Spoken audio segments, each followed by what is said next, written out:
여러분 은혜를 받고 계십니까? 우리 옆에 분들에게 고백합시다. 물어보십시다. 은혜는 받고 계십니까? 오늘 처음 받으신 분은 무슨 은혜가 있다 그렇게 할 수 있습니다. 설교는 어떤 분 목사님께서 말씀하셨어요. 반복해야 된다고.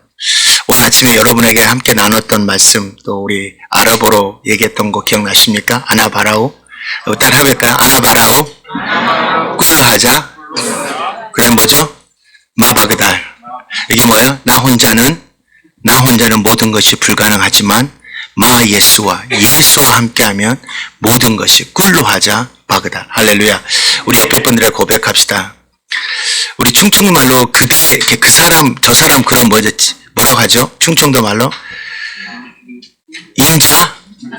임자는 부인인데, 우리 저는 어이, 그렇습니다. 자, 우리 고향 말로 어이. 아나바라우. 옆에 바라보면서 나 보지 말고요. 저 보지 마시고, 아나바라우. 꿀로 하자. 마바그달. 예수와 꿀로 하자. 바그달. 기억하십시오. 언제 올지 모르지만 물어볼 것입니다.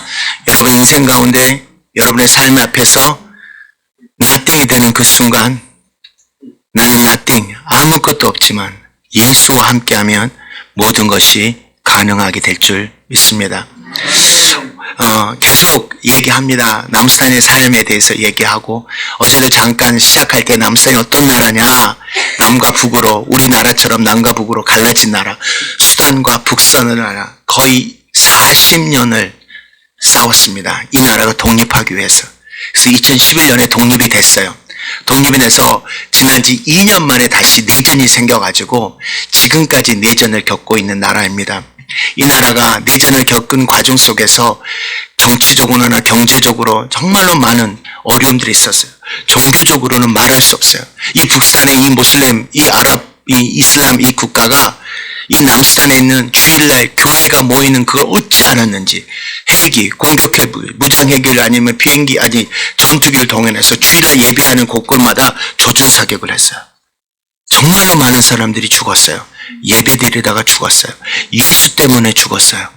그런 과정 속에서 하나님께서 이 나라를 축복하셔서 많은 분들과 기도를 통해서 독립시켜 주셨는데, 내전이라는 겪으면서 그들이 기대해왔던 정치적이고 경제적인 또한 하나님의 새로운 하나님의 나라, 선교적으로는요, 남수단처럼 주님의 이름을 자유롭게 예배할 수 있는 나라 중에 유일하게 남산 사람들이 알아버렸습니다.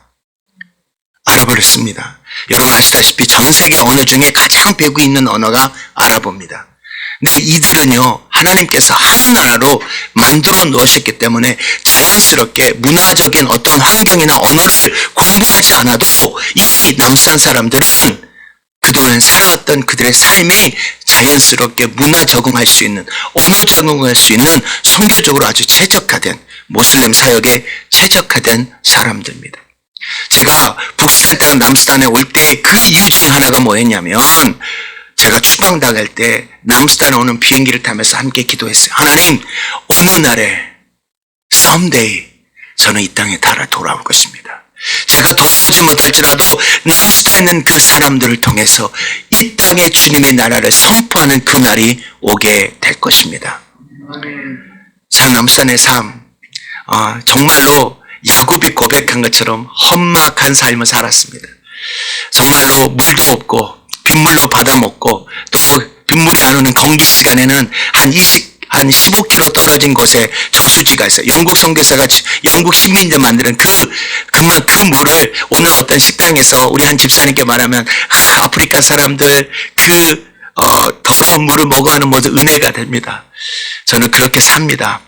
그 물이 있는 그조차가 감사합니다. 물만 그렇겠어요? 밥에 먹을 그 환경이 어떻겠어요? 그 지금까지 숯불로 밥을 해 먹습니다. 40도가 넘는 그 날씨에도 저희 아내는 숯불로 밥을 합니다. 엄청 덥죠? 땀을 벌벌 흘리면서 이 뚱땡이 밥 한번 먹여보려고, 그것도 매일매일 새로운 음식과 새로운 메뉴로 저를 섬깁니다. 쉽지 않은 인생입니다. 공동체로 살아가는 것들, 참 왜 내가 이 공동체를 석했나 할 정도로 참 많은 어려움이 있었고 아픔이 있었습니다. 그리고 어제 말씀드린 것처럼 우리 안에 있는 공동체의 내적인 갈등뿐만 아니라 수년 동안 전쟁과 또한 내전과 종족간의 싸움으로 정말 제대로 잠을 자지 못하는 도망가야 되는 일들 가운데 그 삶을 시간들을 보냈습니다. 그런 이러한 어떤 삶의 터전 속에서 참 쉽지 않은 거 있지만 가장 힘들었던 것은 오늘 박영천 목사님, 교수님 목사님께서 저한테 말라리아 얘기 심하게 하지 마라. 그러면 여기도 아무도 남수당 올 생각 안 할 것이다. 제 삶에서 가장 빼야 뗄 수 없었던 그 순간의 시간들은 바로 말라리아였습니다. 어제 목사님 강구한 것처럼 말라리아 거의 70번 이상을 걸린 것 같습니다. 말라리아를 겪으면서 정말 아픕니다. 그냥 여러분이 요즘 바이러스가 감기 바이러스 굉장히 아프다고 얘기하더라고요. 어떤 목사님은 그 감기 바이러스가 말라리아보다 더 아픈 것 같다고 얘기해요. 그만큼 아픕니다. 정말 한번 제대로 아프면 정말로 육포를 뜨는 것 같습니다. 칼로 뼈를 깎아내는 것 같습니다. 정말 주님이 오늘 데려가셨으면 좋겠습니다. 그 고백함을 수없이 했습니다. 근데 제가 목사님을 2017년에 이 교회에 왔어요. 그때 걸렸던 그 말라리아는 저의 삶에 아주 중요한 역할을 했어요. 절대적으로 주님이 남과 함께 하셨던, 주님이 나를 살려주셨던 그것들을 잊을 수 없을 만큼 제 삶에 후유증을 남겨주셨어요. 저도 말라리아에 걸려서 뇌속 말라리아에 걸려서 뇌에 있는 뇌 전성력, 우리 몸을 균형을 유지하는 정전신경계 98% 이상이 훼손됐어요. 말라리아로 인해서 제대로 걷지 못하고 갈지자, 술 취한 사람처럼 걷게 되는 이러한 어려움들을 겪게 됐어요. 그때 우리 이 목사님의 신학교 동기이신 목사님께서 의정부의 한 교회에서 담임 목회를 하게 계시다가 안식년을 맞아서 저희 남수단에 오셨어요.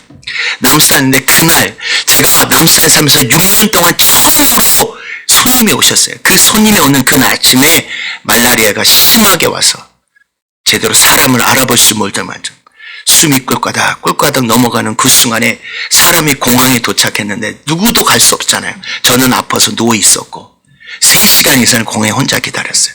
그때 제가 정신을 차려서 오늘 지금 손님이 와 계신다고 제 현지 친구를 통해서 공항에 데려가서 그 목사님을 저의 누워있는 그곳으로 병원으로 찾아오셨어요. 근데 그 목사님께서 저를 처음 보는 순간 그 병원에서 고통받고 있는 모든 것을 다 토하고 씨름하고 있는 저를 보면서 하나님, 이 안식년을 말해서 이 목사님, 이 선교사님 장례 치르시려고 저를 보내셨냐고. 근데 하나님께서 그날 현지에 있는 의사들이 저 오늘 죽는다고 그랬어요. 이 사람 100% 죽는다고. 그래도 나름대로 피검사를 해봤을 때 산소 포화도, 특히 혈소판 수치가 40 밑으로 떨어졌어요. 이건 100% 죽는 거다. 내일 아침에 죽을 거라고. 오늘 이 밤에 그냥 여기서 그냥 목이 뜯기면서 여기서 이 사람을 보내든지 아니면 이 사람을 숙소에 데려가서 좀 더 나은 환경에서 인생의 마지막을 하게 하라고. 남수단은요, 병원은 아무리 좋은 병원으로 전기가 없기 때문에 저녁 10시면 다 불이 꺼집니다. 아무리 죽어간다도 상관없어요. 그런 상황이었어요. 근데 하나님께서 저를 기적과 같이 그 밤에 살려주셨어요. 그 새벽에 주님이 저를 찾아오시지 않고 그냥 나타 주셨어요. 하나님 살려주셨어요. 그리고 그 목사님과 며칠이 지난 후에 그 목사님과 저희가 사역하는 마릴이라는 곳에 가서 사역을 하고 이 목사님이 일주일간을 저와 함께 했는데 밤마다 저한테 하는 말이 있었어요. 밥을 먹고 남은 쉬는 시간에 앉아있으면 하는 사람이 있었어요. 저의 사역의 모든 환경을 보고 사역들을 보면서 저한테 하는 말이 있었어요. 목사님, 미쳤다고. 도대체 왜, 무엇 때문에 여기 있냐고. 여러분, 저 나름대로 가방끈이 꽤 깁니다. 영국에서 공부하고 미국에서 공부하고 그분이 저와 함께 큰 대형교회에서 부흥사역사로 섬겼어요. 목사님의 스펙이면, 목사님의 사역의 열정이면, 내가 들어왔던 달라스에서 목사님의 경험했던, 또 한국에서 했던 그 모든 배경을 돌아볼 때 목사님 어떻게 어느 교회를 가더라도 목사님 사역 잘할 수 있을 거라고. 그런데 도대체 왜 무엇 때문에 이 몇 명 아이들 데리고 농사하면서 말에 걸려가면서 이렇게 고통받는 삶을 살아가는지 아무리 내가 생각해도 이건 무모하다고. 그때 오늘 아침에 제가 나눈 것처럼 어려운 일은 한 번에 오는 것 같아요. 또 우리 아들이 어려운 일을 당하면서 그 목사님과 함께 케냐를 보내고 저희 아내는 우리 아들을 그곳에다 놔두고 저는 다시 남수로 돌아올 수밖에 없었어요. 남수로 돌아와서 며칠을 마음이 너무 힘들고 어려워서 밖에 나갈 수가 없었어요. 그때 말했던 공황장애라는 느낌이 이런 거구나 깨달은 것처럼 정말로 하늘과 땅이 다 돌아가는 것 같아요. 모든 것이 또 다시 그 아픔으로 빠져가면 어떨까 하는 그 두려움에서 밖에 나갈 수가 없었어요. 며칠을 방에 누워있다가 겨우 새벽에 일어나서 새벽 5시 반에 일어나서 우리 형제들과 함께 새벽 예배를 드렸어요. 이 새벽 예배를 드릴 때 함께 형제들과 나눈 말씀이 바로 오늘 여러분과 함께 읽었던 사도행전 20장 22절에서부터 24절의 말씀입니다. 보라, 이제 나는 성령의 매어 예루살렘으로 가는데 거기서 무슨 일을 당하는지 알지 못하노라. 오직 성령이 각 사람에게서 내게 증언하여 결박과 환난이 나를 기다린다 하시나 내 삶을 걸까 주 예수께 받은 삶에 곧 하나님의 은혜의 복음을 증언한 일을 마치라면은 내 생명을 조금도 귀한 것으로 여기지 아니하노라. 이 말씀을 형제들과 함께 나눴어요. 그리고 이 말씀을 형제들과 나누고 와서 방에 돌아왔어요. 방에 돌아오면서 이 말씀이 제 삶을 붙잡았어요. 그리고 이 말씀을 묵상하면서 이런 질문을 해봤어요. 사도 바울은 왜 결박과 환난에 있는 이 예루살렘의 길을 가야만 했는가? 도대체 무엇이 자기의 생명을 귀하게 여기지 않을 만큼 예수의 사명을 향하여 그를 달려가게 만들었는가? 말라리아로 내 삶의 모든 생각과 마음과 헌신됐던 나의 열정이 식어버리는 그 순간, 그 목사님의 말씀처럼 그냥 물에 진지한 물가에 돌 하나 던져서 그러한 모든 어떤 것이 일어난 것처럼 제 심령 속에 도대체 왜 나는 무엇 때문에 이 무모한 이 미친 짓을 나는 이곳에서 하고 있는 것인가? 왜 이 아들의 아픔을 경험하면서까지 나는 이곳에 있어야 했는가?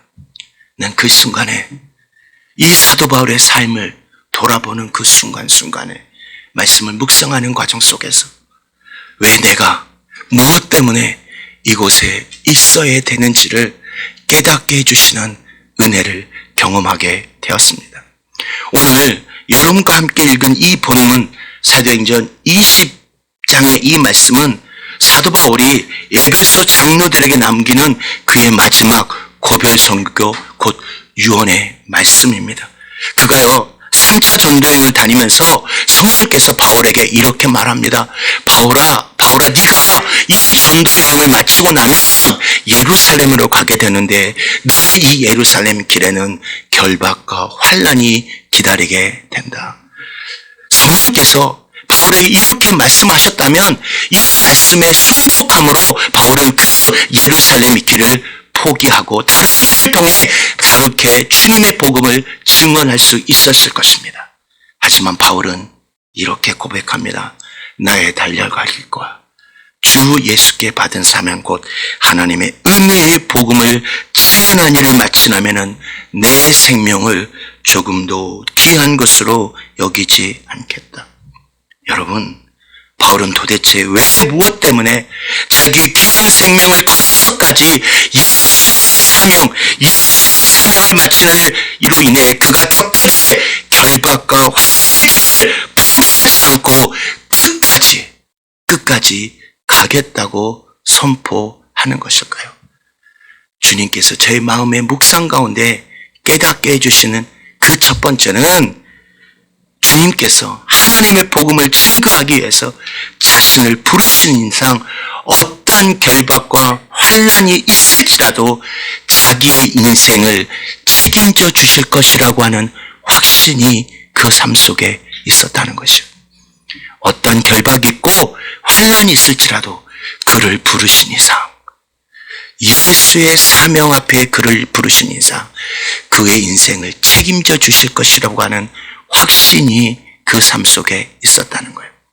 여러분, 고린도후서 11장 23절에 위하에 보면 바울이 자신이요 예수의 사명을 완수하기 위해서 자신이 겪었던 고난과 환난을 이렇게 나눕니다.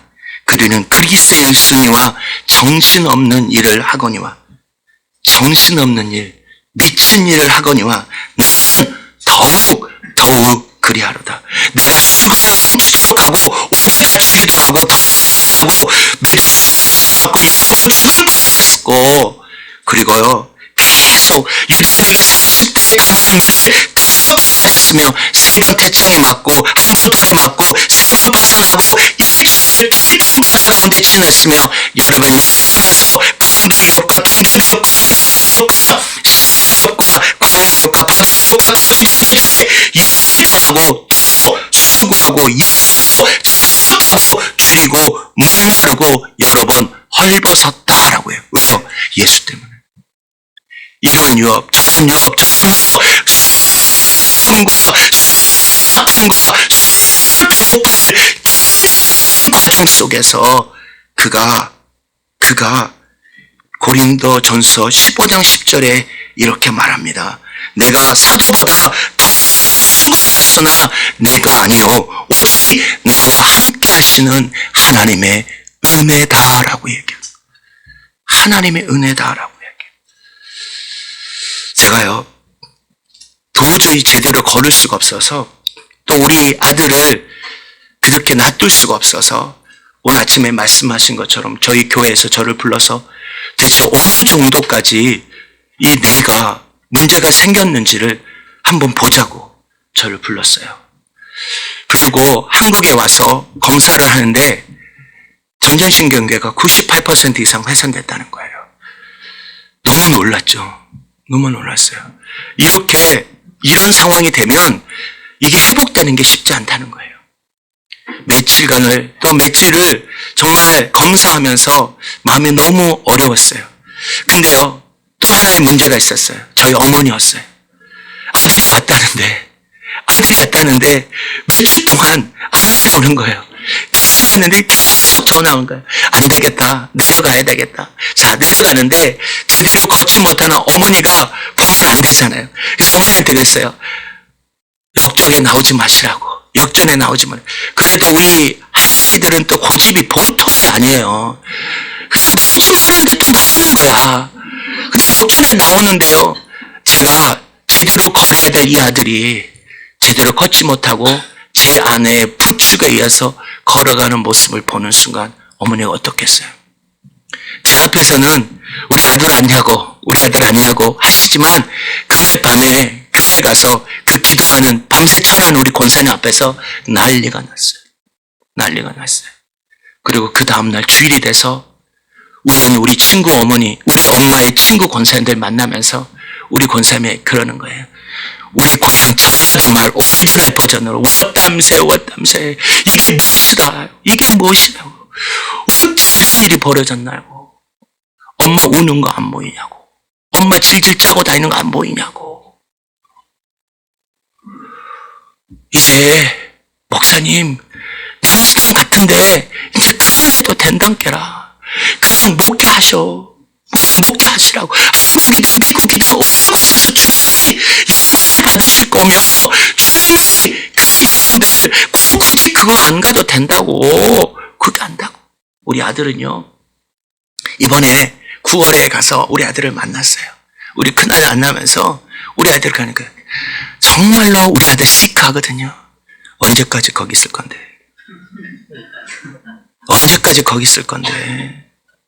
아빠 엄마 때문에 내 인생이 얼마나 불안한지 아냐고.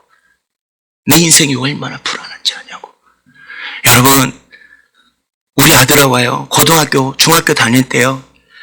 우리 아들 5번 차 갈아타고 케냐까지 데려다주고 우리가 남수단에 갈 때요. 우리 아이들과 저희의 마지막 인사말이 뭔지 아세요? 우리 아이들이 엄마 아빠 죽지 마였어요. 엄마 아빠 죽지 마였어요. 그러면 우리 아내가 뭐라 하냐면 나는 나사로처럼 죽어도 살아서 올 거니까 걱정하지 말라는 거였어요. 나는 죽어서 올 거니까 걱정하지 말라고. 그래서 지금도요. 전화를 해도요. 절대 우리가 먼저 안 끊어요. 헤어질 때도요. 걔들이 먼저 등을 보이고 가라고 그래요. 왜요? 엄마 아빠가 떠나가는 모습이 너무 익숙한 아이들에게는 너무 상처가 됐다는 거예요. 여러분 그거 아세요? 수많은 어려움들을 겪는 과정 속에서 생명의 위협을 겪어가고 수많은 어려움을 겪어가는 그 남수단의 환경 속에서 순간순간마다 나를 지켜주시는 그 하나님의 은혜가 얼마나 크고 감사한지 아십니까? 여러분 그 감격을 아세요? 어느 날은 정말로 산속에 나무하러 가다가요. 나무하러 가다가 우리 기사가 뭘 건드렸냐면 벌집을 건드려 버렸다니까요. 벌집을 건드렸는데 그 벌이 다른 데로 도망가면 좋은데 차 안으로 들어와 버렸어요. 수천 마리의 벌이 들어와서 저의 머리를 조사버렸어요. 이상한 얼굴이 벌이 줬으니까 어떻게 돼서 온몸에 빵꾸가 나버렸어요. 그럼 어떡해요? 알러지약을 먹어야 돼요. 알러지약이 어디 있어요? 제가 손에 일하다가 톱으로 긁었어요. 뼈가 다 보였어요. 그냥 생살로 꼽았어요. 어느 날은 자다가요. 산속에 집에서 머릿속에 뭔가가 막 움직여. 지가 아니고 수천 마리의 개미떼가 제 머리를 완전히 이미 오큐파이 하고 있었어요. 만약에 어느 날 밤에는 반군들 내전 가운데 있는데요. 정말 그때 그렇게 들어봤던 팔찌산이 그때 나타나더라고요. 낮에는 정부군, 밤에는 반군들이 밤마다 내려와요. 숲 정글에서. 왜? 음식 가져가고 이 청소년들, 여자아이들 데리고 가서 강간하고 남자를 데리고 가서 소년반하고 저희는 뭐예요? 돈줄이에요. 돈줄. 그 밤에 잠을 못 자고 졸다가 기도하는 그 순간에 우리 아들들, 우리 딸들이요. 너무나 무서우니까 집에 있으면 안 되니까 저 키보다 높은 옥수수 밭에 들어가요. 밤새 거기 숨어 있는 거예요. 숨어 있다가 떠오르는 태양이 오면 밤새 이슬에 젖어 있는 그들의 두려워했던 그 눈빛을 보는 어느 날 밤새 졸다가 그 순간에 창문을 여는데요. 떠오르는 태양을 보는 순간 오늘 이 밤도 지켜주신 그 하나님의 은혜가 하루하루의 수많은 사건을 겪으면서 오늘도 지켜주시고 보호해주시고 내 인생을 책임져 주셨던 그 하나님의 은혜가 얼마나 크고 감사한지. 제가요 말라리아에 걸렸을 때 그때 뭔 생각이 났냐면 남수단에는요 우리나라 파병 부대가 있어요. 한국 부대가 있어요. 그때 갑자기 정신이 확 들면서 혈소판이든 뭐든 이 약을 먹어야 살아날 거 아닙니까? 근데 현지 병원에는 아무것도 없어요. 그러니까 뭐 혈투분이 없든 뭐가 어떻든 의사가 뭘 주냐면 임신한 부인 임신한 분들에게 사랑하게 주는 철분제 있잖아요. 그거 자기가 먹으라고 저한테 주는 거예요. 근데 그때 생각이 났어요. 저희 파송교회 목사님께 전화해서 이게 난 마지막 인사라도 해야 되겠다는 생각 가운데 전화하고 있는데요. 혹시 목사님 우리나라 파병부대에서 전쟁이 나가지고 응급 상황에 피를 너무 많이 흘리거나 여러 가지 저의 케이스에서 필요한 약이 있다면 좀 제가 그 약을 받을 수 있었으면 좋겠다고 응급으로. 근데 이 파송교회 목사님께서 육군 국방부 군종실장 출신이에요. 이분이 육군 참모총장 연락하셔서 우리 파송 선교사 좀 살려달라고. 그 파병부대에 있는 연락해가지고 어떤 방법이든 간에 우리 파송 선교사 좀 살려달라고. 이 육군 참모총장이 남수단에 있는 파병부대 부대장한테 전화해서 연결해서 이 파송 선교사 찾아서 살리라고. 명령을 받았잖아요. 명령을 받았죠. 내일 아침에는 죽는다니까요. 아무리 십자를 생각해도 아무리 그 파병부대가 있는 곳과 제가 있는 거는 차로 가도 10시간이 넘고요. 비행기를 타도 1시간이 넘어요. 비행기를 구할 수가 없어요. 왜? 파병부대 안에는요, 비행기 자산이 없어요. 헬기가 없어요. 큐바에서 수도에서 유엔 본부에서 비행기를 떠 보내줘야 군의관이 올 수 있잖아요. 아무리 백방을 하고 유엔 본부 대표한테 얘기를 해도 그게 안 돼요. 스피드상으로. 그때 남수당 어느 지역에서 응급 상황이 발생해서 비행기 하나가 뜬 거예요. 그 비행기를 불러서 군의관을 보내주셔서 남수단 제가 아파 있는 그곳에 숙소에 군의관을 보내주신 거예요. 근데요, 하나님께서 어떤 군의관을 보내주신지 아세요? 보통 의사 선생님들, 군의관들이요, 특별히 우리 한국 의사 선생님들은 말라리아를 잘 몰라요. 왜요? 말라리아가 커먼한 이게 자주 있는 게 아니잖아요. 근데요, 이 의사 선생님 하나님 보내실 때 이분이요, 우리나라 휴전선에 작년에 뉴스 보니까 작년에 보니까 말라리아 환자가 급증했대요. 근데 그때만 해도 7, 8년만 해도 말라리아 환자 잘 몰라요, 사람들이. 근데 이 사람들이요, 휴전선에서 말라리아로 인해서 우리 병사들이 말라리아에 걸려가지고 말라리아를 치료해본 경험이 있는 의사였던 거예요. 여러분, 그런 군의관들이요, 능력을 받아요. 외과 의사나 성형의사 가면, 치과의사 가면 소용없는 거예요. 근데 하나님께서 이 말라리아를 경험했던 의사를 보내주신 거예요. 그리고 이 사람이 말라리아를 보고 남수단에 올 때, 파병부대로 오면 군인이 더 영화계급을 받기 때문에 죽는다고 생각한 게 아니라 말라리아를 연구하고 싶어서 온 말라리아 전문가였던 거예요. 할렐루야. 하나님이요, 이분이 충남대 의대를 나온 분이에요. 얼마나 착한 분인지 몰라요. 자기 어머니는 불자야. 장모님은 권사님이야. 그래서 자기가 저를 살려주면서 저를 딱 오는 순간, 저를 보는 순간 어떤 말라리아에 걷는지를 기본적으로 예상하면서 필요한 모든 약을 다 갖고 온 거예요, 비행기에서. 그리고 제가 어느 정도 몸이 좋아지니까, 그러면 시골에 있다가 도시에 왔잖아요. 그러면 좀 더 다른 환경에 가서 뭐 맥주라도 한 잔 마시고 뭐하러 있는데, 이분이 오히려요, 저한테 뭐라고 했냐면, 목사님, 우리 부대장한테 전화하셔가지고 제가 더 목사님을 섬길 수 있도록 허락을 맡아달라는 거예요. 그냥 하루 이틀 말라리아가 좋아지면 그냥 가도 될 것인 거를 4일, 5일 동안 영양제를 맞춰주면서 저를 회복을 도와주신 거예요. 그러면서 하는 말이, 권사이신 우리 장모님한테 내가 점수 땄다고. 점수 땄다고 우리 장모님 굉장히 기뻐하신다고. 지금도 이분이요, 제가 말라리아에 걸리잖아요. 제가 카톡 치면 어떤 약 쓰시라고 저한테 문자를 보내주시는 분이에요. 하나님이 예비해 주신 거예요. 제가 살아나서 회복이 돼서 우리 동기 목사님, 또 후배 목사죠, 목사한테 도대체 왜 무엇 때문이라고, 미쳤다고 그 소리를 듣지만 저희 파송교회 목사님께, 목사님 저 살아났다고 목사님이 그런 말씀 하시더라고요.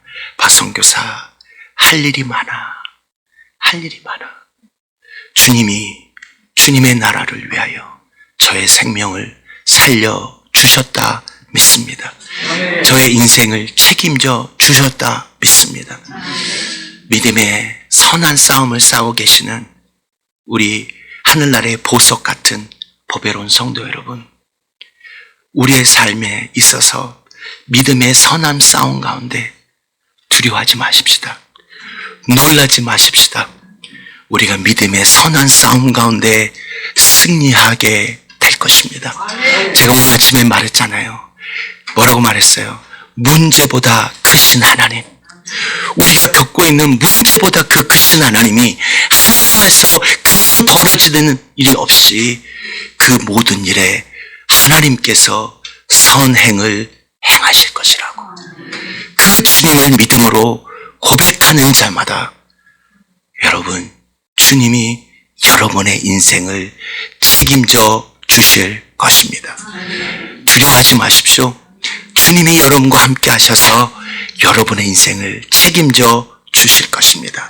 두 번째로, 왜 바울은 결박과 환난이 있는 그 길을 가야만 했을까? 그것은 예수께서 자신을 주님의 사명을 완수하시기 위해서 부르신 이상 자신의 헌신과 희생을 통해서 이 세상이 새로워질 거라고 하는 확신이 그 삶 속에 있었다는 거예요. 예수의 사명을 완수하기에 그를 부르신 이상 자신의 헌신과 희생을 통해 이 세상이 새롭게 될 수 있다라고 하는 확신이 그 삶 속에 있었다는 거예요. 여러분, 이사야서 43장 19절에 보면 보라, 내가 새로운 일을 이제 나타낼 것이라. 너희가 그것을 알지 못하느냐. 내가 반드시 광야의 길과 사망의 강을 내리라. 여러분, 광야, 사막을 한번 생각해 보세요. 광야, 사막, 어떤 느낌이 드세요? 엄청 뜨겁죠? 그죠? 엄청 더워요. 제가 이집트에 있었고 북산에 있었어요. 북산에서요, 그 광야 사막이에요. 그 동쪽 사하라 사막의 끝자리에요. 얼마나 더운지 몰라. 어느 정도 덥냐면, 딱 여러분 찜질방 가보셨어요? 북사막 가보셨어요? 북사막 갈 때 물 탕탕 그 불 오죠? 확 불 들어오죠? 남산 북산은요, 건기 되면 50도가 넘어가요. 바깥에 나가는 순간 불 줄기가 그냥 타는 것 같아요. 근데 그런 곳에서, 그런 광야와 사막 같은 그 땅에서 등이 들고 삽 들고 일한다고 생각해 보세요. 미친 거예요. 무모한 거예요. 무모하지 않겠어요? 여러분, 어머니 목사님께서 갑자기 엄청 더워요. 엄청 더운데 우리 성도들 다음 주부터 밖에 나가서 일합시다. 그러면 다 뭐라 할 거예요? 미쳤다. 미쳤다. 무모하다 하지 않겠습니까? 하지만 하나님은요, 이런 무모하고 아무것도 보이지 않는 끝없는 절망 속으로 주님의 자녀들을 이러한 길을 가게 하시는 이유는 광야의 사막의 강을 내는 이 새로운 역사를 우리를 통해서 이루기 원하신다는 것입니다. 여러분, 140년 전에 이 땅에 복음을 증거했던 온도드 선교사님께서 이런 말을 해요. 조선 땅, 조선의 마음이 보이지 않습니다. 푸른폭이 나무 하나 제대로 자라지 못하는 이 땅에 대표해서 우리를 이 땅에 옮겨 놓으셨습니다. 심으셨다는 거예요. 왜? 여러분, 그들의 가족들을 생각하면 온도드 선교사님을 앞에 말씀을 수많은 이 못하고 하루 이틀 만에 자기 가족이 잃고 자기 아들을 잃고 있음에도 불구하고 그들은 이 조선 땅의 복음을 포기하지 않았어요.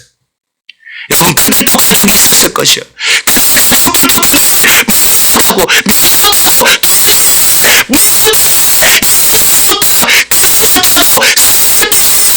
미웠다고 그들을 향해 왜? 무엇 때문에 이 땅에 왔냐? 그들의 이 무모한 삶과 헌신을 통해 우리 안에 예수가 있는 거 아니겠습니까? 하나님께서 사막 같은 이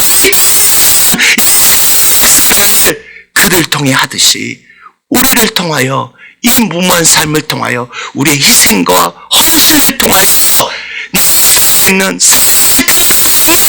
그 고통받던 영혼들이 광야의 길과 사망의 끝에 새로운 은혜, 생명을 경험하게 위함임을 믿습니다. 이것이 우리가 무모한 인간의 계산으로는 도저히 안 되는 선교라고 하는 복음을 증거하는 일을 우리가 하고 있는 것이에요. 여러분, 저 한번 보세요. 지금은 제가 얼굴이 새까맣게 돼가지고 이렇지만 농사 짓는 사람이라고 믿으시겠죠? 저 농사 짓는 사람이에요. 닭 키우는 사람이에요. 근데요, 10년 전에는요, 제가 어젠가 말씀드렸잖아요.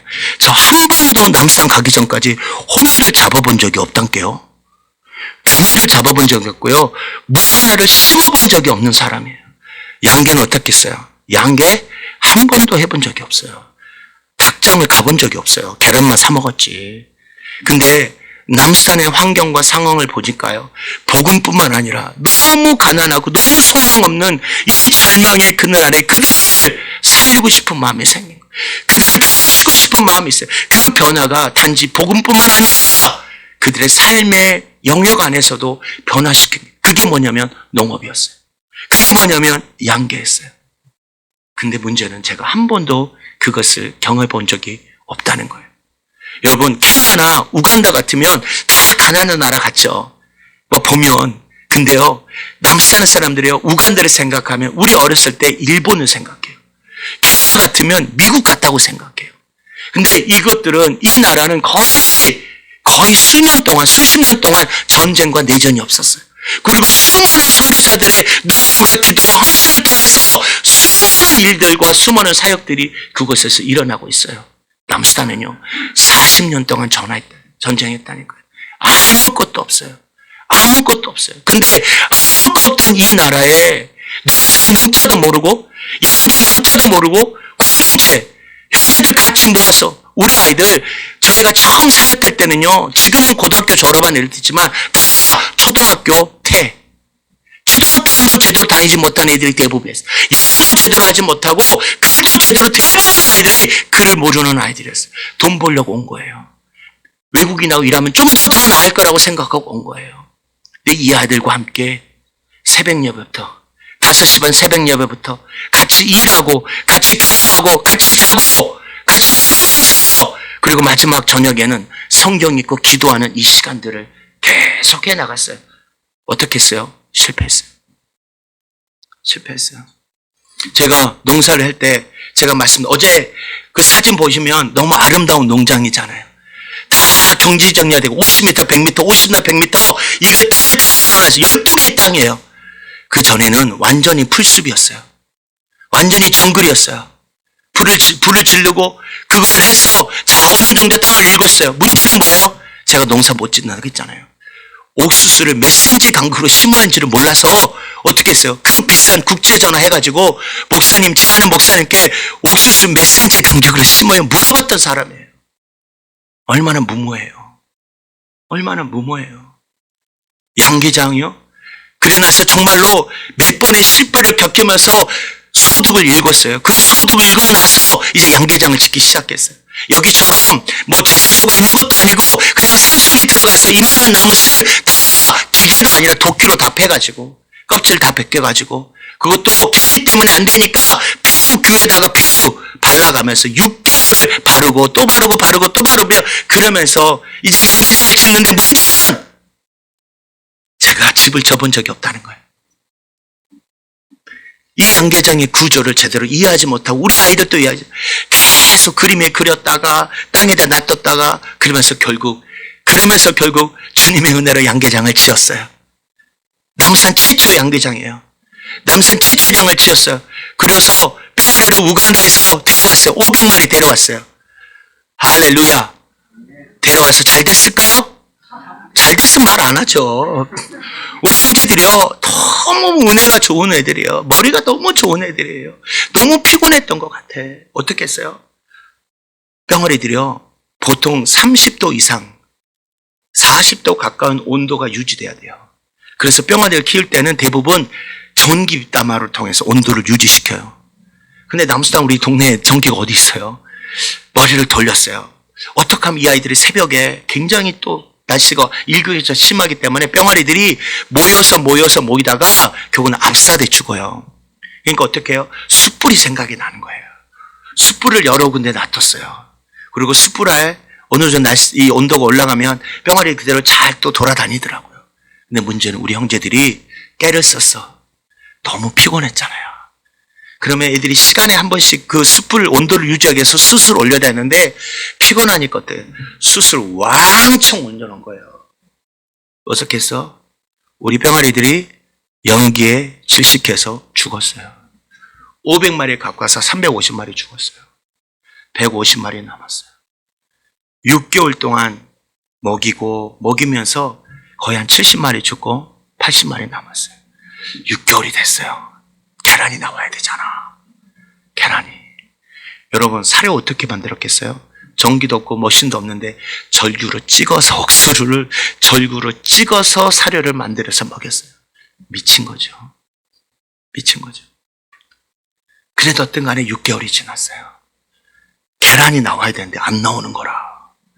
책하고 다른 거야. 우리 계란은 안 나와. 왜지? 이게 어느 날 갔더니요. 닭들이요. 계란인데 껍질이 없는 물계란이 나오는 거야. 왜요? 유정란인데 껍질이 없다니까요. 그냥 물로 노란 게 하얀 게 뭐 이게 있다니까요. 투명한 거 하고 보니까 흰자 노른자 땅바닥에 후라이가 그대로 있는 거예요. 이게 뭐지? 보니까 이 사료 공급의 영양 밸런스를 뭐냐면 무기질이 부족했던 거예요. 조개 껍질 같은 거 이걸 먹여서 그것이 그 계란 껍질을 만드는 거예요. 그것이 또 없다네. 그거를 구하려면 조개 껍질을 우리 동네 같이 내륙인데 뭘 조개 껍질을 구할 수 있냐고. 어떻게 했어요? 계속 찾아다녔어요. 기도하면서. 주님이 내 눈에 보이는 게 있었어요. 내가 너를 지명하여 불렀나니 달팽이. 달팽이 껍질 있잖아요. 그리고 달팽이 그 엄청난 스태미너 음식이잖아요.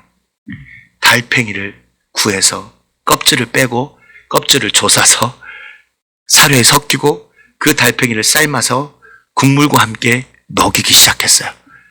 계란이 나왔어요.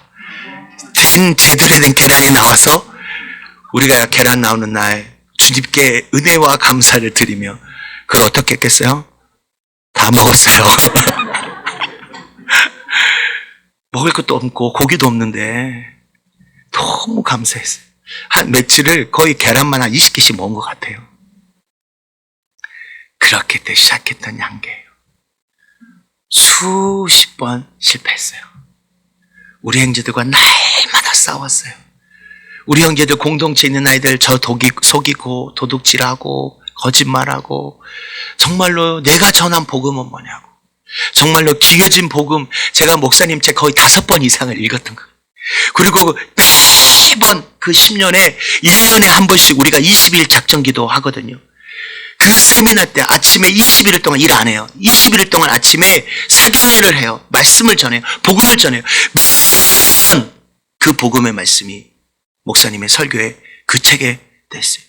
그러면 제가 목사님이 이번에 와서도 어느 지역에서는 그 놀라운 부흥과 변화가 있었는데 제가 자신 있게 말을 못해요. 그러면 내가 가르쳤던 그 복음은 뭔가? 내가 오늘 아침에 말씀드렸잖아요. 어제 말씀드렸나요? 이 아이들이 아무런 열매가 없습니다. 닭만 키우면 뭐예요? 농사를 저렇게 만들면 뭐예요? 나는 사람들한테요, 내일 얘기하겠지만 저의 별명이 뭔지 아세요? 사람 살리는 목사가 아니라 닭 키우는 목사였다니까요. 네, 근데요, 저는 11년의 이 시간을 통해서 돌아보면 그래도 나름대로 성실하게 그냥 나무를 심었던 것 같아요. 의의 나무를 심었던 것 같아요. 날마다 불평하고 원망하며 도대체 왜 무엇 때문에 나를 이곳에 보내셨냐고 매일매일 내 자신과 하나님께 질문하는 과정 속에. 근데 어느 순간 이 공동체가 숲이 되어서 이 공동체를 보러 오는 사람들의 입을 통해서 하나님이 하셨다라고 고백하고 이 공동체가 너무나 아름답고 귀한 공동체라고 고백하게 해 주시더라는 거예요. 여러분, 9년의 시간을 통해서요, 이 지지고 볶았던 이 아이들이요, 이 공동체의 삶이 기초가 되어서 우리가 시작했던 어린아이들이요, 30명으로 시작했던 이 아이들이 어제 영상에 보듯이 매주 1000명의 아이들이 와서 2시간, 3시간을 하나님을 찬양하고 예배를 드리고 주님의 말씀을 듣게 하는 거예요. 그럴 때 이 모든 준비들요, 우리 공동체 아이들이 새벽부터 다 준비하는 거예요. 하나님 이 때를 위함이라는 이 놀라운 역사를 하나님이 하신 거예요. 준비하셨던 거예요. 계획하셨던 거예요. 하나님이 앞선 곳에서 험난한 길을 평탄케 하고 눈물을 쳐부시며 세빛장을 꺾어주시는 그 하나님의 예비하심이, 하나님의 도우심이, 하나님의 나와 함께 하심이 이 공동체의 삶을 통하여 어느 누구도 감당할 수 없는 이 사역들을 이루게 해 주셨다는 거예요. 여러분, 저희 아이들이요, 청소년들이 200명 이상이 와요. 작년에 저희 떠나기 전에 250명 아이들에게 장학금 다 주고 왔어요. 근데 저희는요, 원칙이 있어요. No sweat, no money예요. 따뜻하지 않으면 돈 안 줘요. 너희가 간직하고 정말 우리 아이들 세상 모든 아이들이 있나 부모 보기 싫지 않으면 엄마 혼자 그 삶을, 형제 거의 5-6명 아이들 어떻게 학교를 보여줄 수 있겠어요.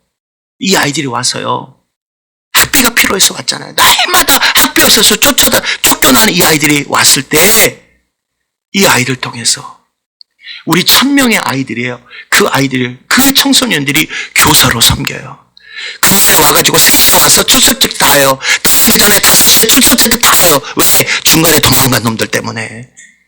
그때 말씀을 나누면서 이 5가지를 가르쳐. 늘 이 아이들을 위해서 기도할 때, 가르칠 때, 분방 공부할 때 이거 해라. 첫 번째, 목사님이 설교했으니 어떻게 이해하는지를 나누게 하고, 그리고 이 교사가 오늘 목사님의 말씀은 이거라고 선머리하게 하고, 그리고 이 말씀을 이 세상 가운데 어떻게 적용할 것인가를 나누고, 이 말씀의 핵심 키워드를 암송하게 하고, 마지막 이 모든 것이 끝나면 아이들과 교제하고 찬양하고 기도하고 놀게 하는 이 프로그램을 우리 청소년들에게 가르치는 거예요. 목회자들도 함께 목회자들과 함께 사역하면서 제대로 설교 말씀, 설교 준비도 제대로 못하는 이 목회자들과 함께 매주마다 설교를 만들어요. 이 목회자들이요, 그냥 아니에요. 한 목회자마다 거의 200명, 300명의 교인들이 있는 목회, 산속에서, 오지 산골에서 초가집 그 교회에서 그런 예배를 드리는 목회자들이 거의 3,000명, 4,000명이 함께 나눈 이 말씀을 통해서 주일 예배를 드리고 있는 거예요. 여러분, 저의 희생과 저의 삶이 무모합니까? 무모합니까? 하나님이 이 부족한 자의 삶의 희생과 헌신을 통해 그 수고가 결코 헛되이 하지 않으셨다는 거예요. 여러분, 제가요, 이 나라에 오기 전에 우리 아내랑 기도했고 섬겼던 곳이 있어요. 영국이 식민지했던 나라에 이 공동체를 세우는 거예요. 자립공동체를 세우는 거예요.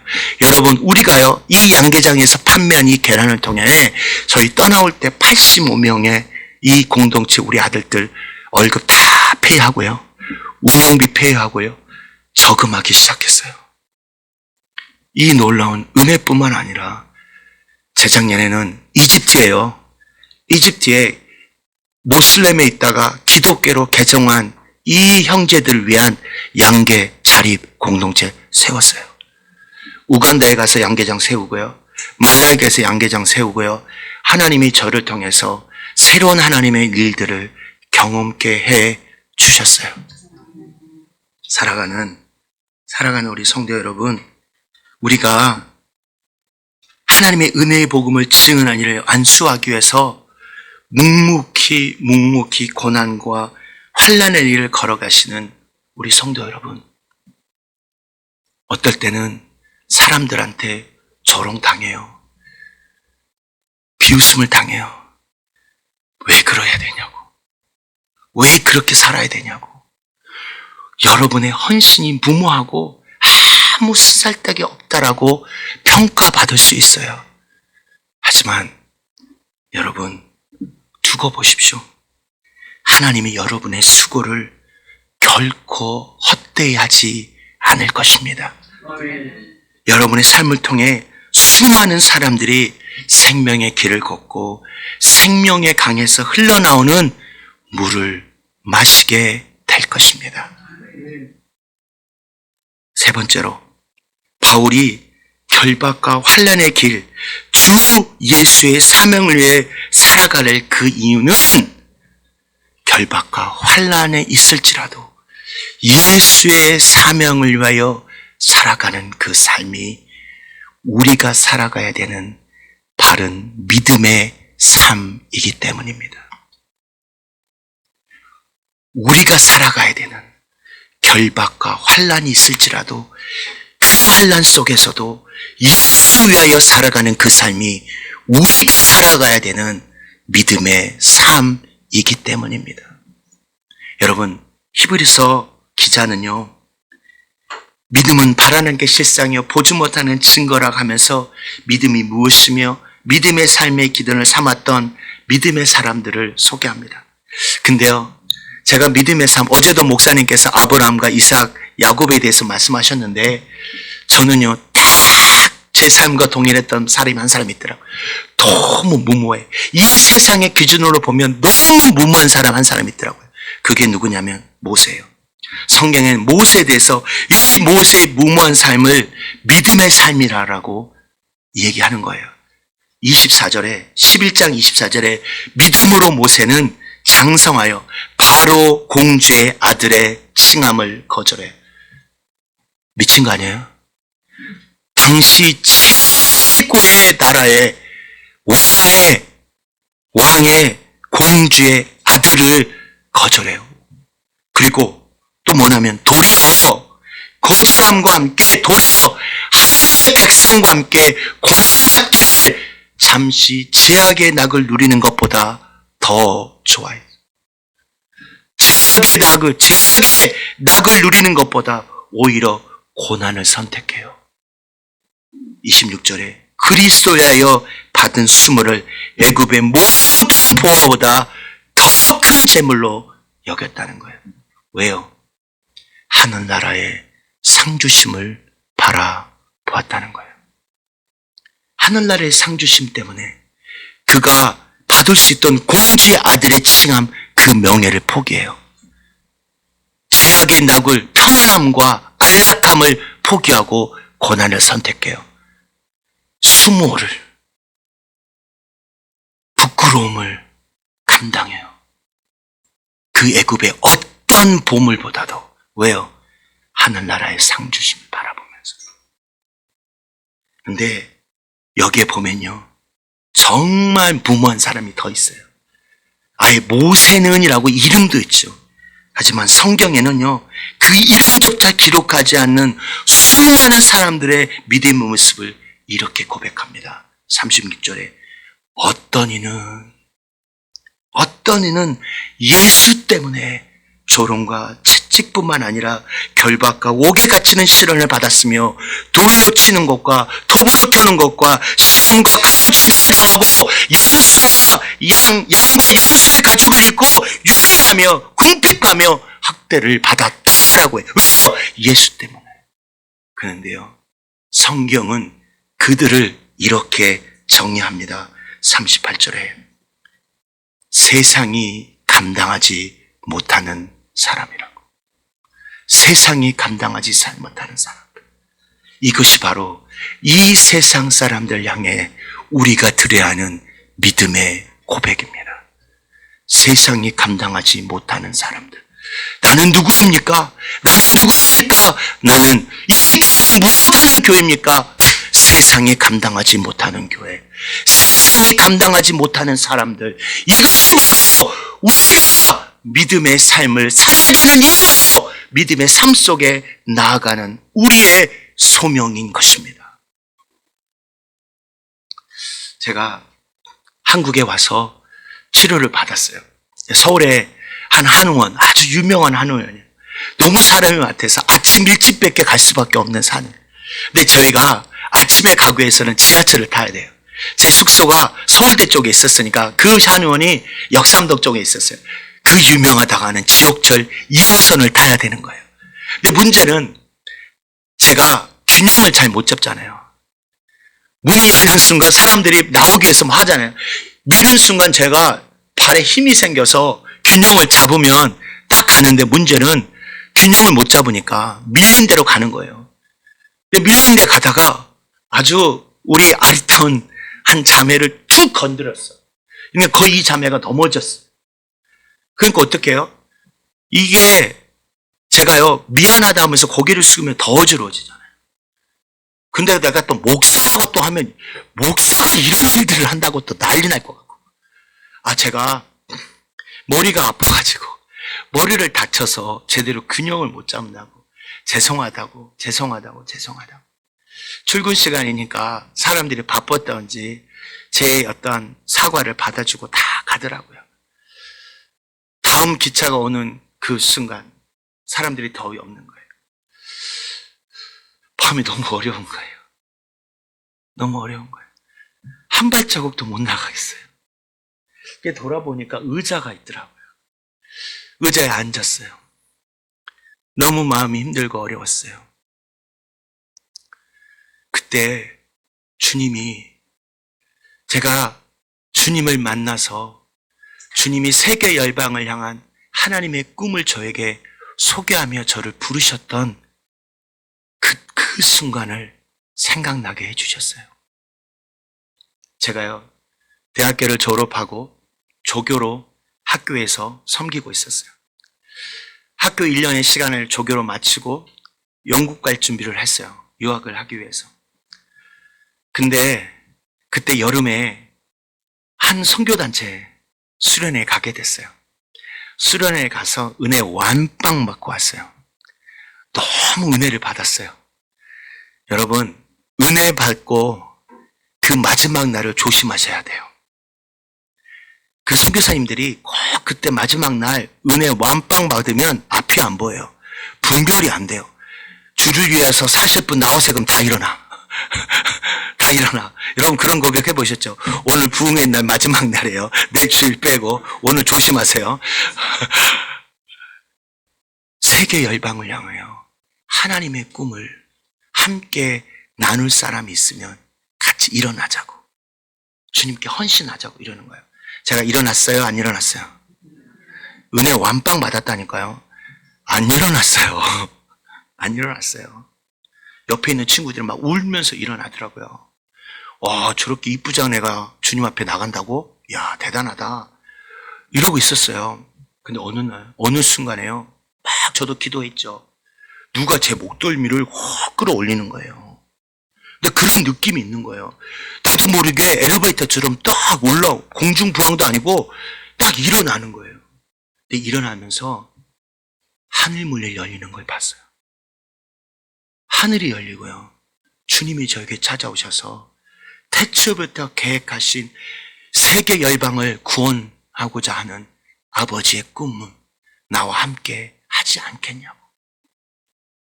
제가요, 그 하나님의 음성이요, 평화라고 하는, 내가 도저히 감당할 수 없는 그 하나님의 임재 앞에 그 평안함을 경험하면서 주님 앞에 고백했어요. 주님, 내가 무엇이 간데 나를 불러주시냐고. 내 인생이, 내 미래, 내 모든 것들을 주님 앞에 드리겠다고. 그러고 나서 수련을 끝나고 제가 어머니한테 갔어요. 어머니한테 가서 이 은혜와 삶을 고백드렸어요. 어머니, 내가 주님께 받고 내 인생을 주님께 드리겠다고, 선교사로 하나님 어떤 곳이든 주님이 부르는 곳을 가겠다고 했어요. 어머니가 좋아했겠어요? 안 좋았겠어요? 저희 어머님은요, 치맛밥이 아니거든요. 다 큰 이 아들을 교사를 초대해가지고 우리 목포로 홍수도 여수 다니면서 호텔에서 다 재워가지고 우리 아들 좀 잘 좀 부탁한다고. 우리 아들 영국 갔다 오면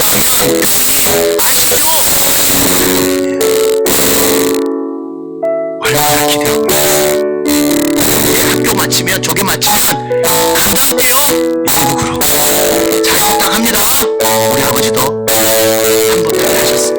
근데 저희 어머니한테 그랬어요.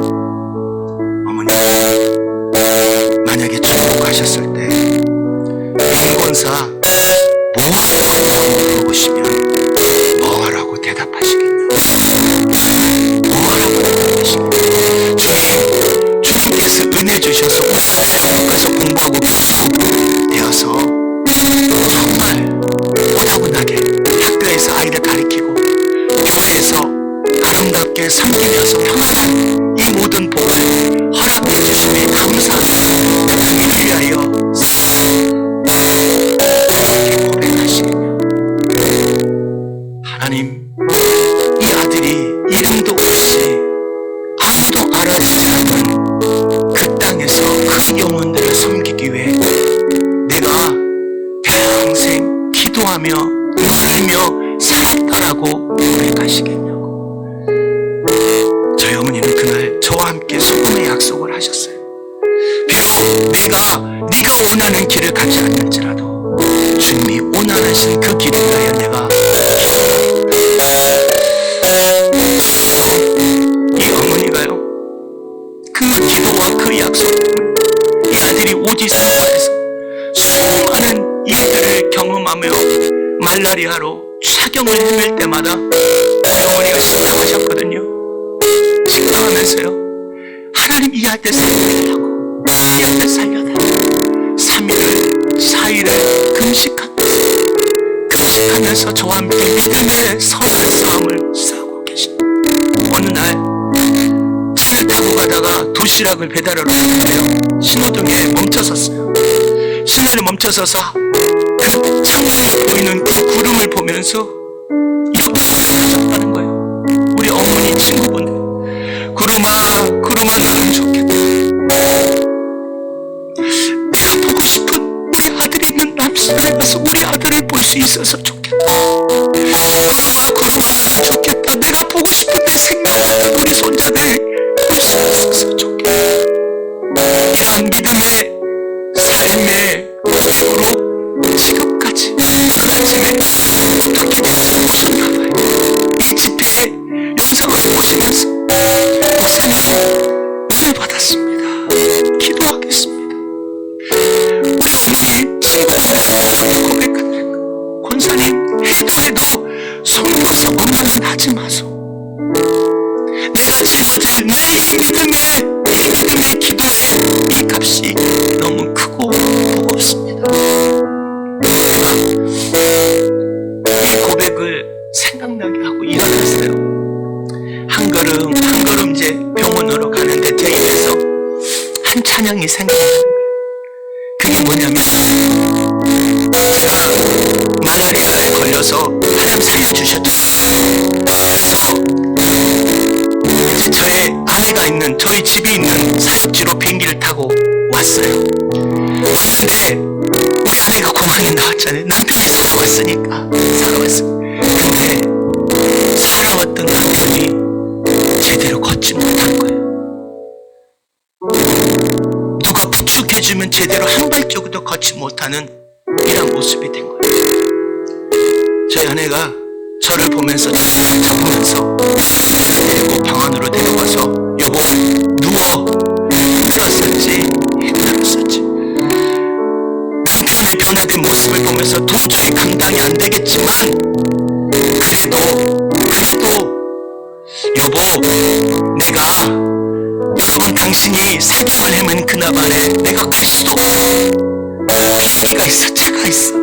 갈 수 없는 그날에 내가 할 수밖에 없는 게 기도했는데 너무 무섭고 두려울 때 나의 마음을 붙잡았던 찬양인데 한번 들어보겠냐고. 여러분 한번 들어보시겠어요?